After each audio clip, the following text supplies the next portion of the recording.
My name is Dr. Anthony Levatino. I'm a practicing obstetrician-gynecologist, and I've performed over 1,200 abortions. Today I'm going to describe a third trimester induced abortion, which is performed at 25 weeks to term. At this point, the baby is almost fully developed and viable, meaning he or she could survive outside the womb if the mother were to go into labor prematurely.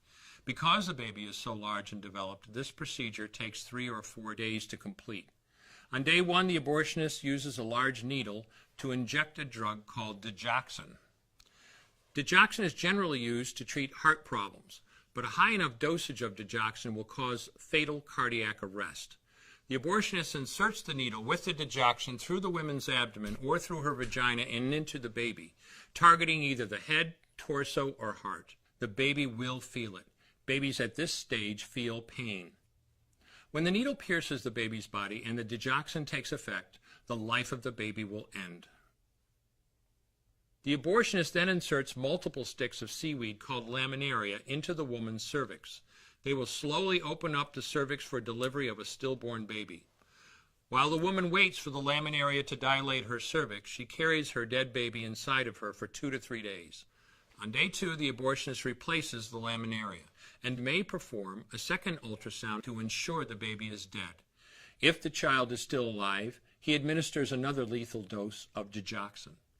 The woman then goes back to where she is staying while her cervix continues to dilate.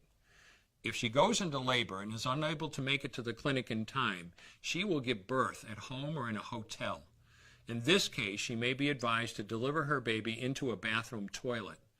The abortionist then comes to remove the baby and clean up. If she can make it to the clinic, she will do so during her severest contractions and deliver her dead son or daughter. If the baby does not come out whole, then the procedure becomes a D&E, a dilation and evacuation, and the abortionist uses clamps and forceps to dismember the baby, piece by piece. Once the placenta and all the body parts have been removed, the abortion is complete.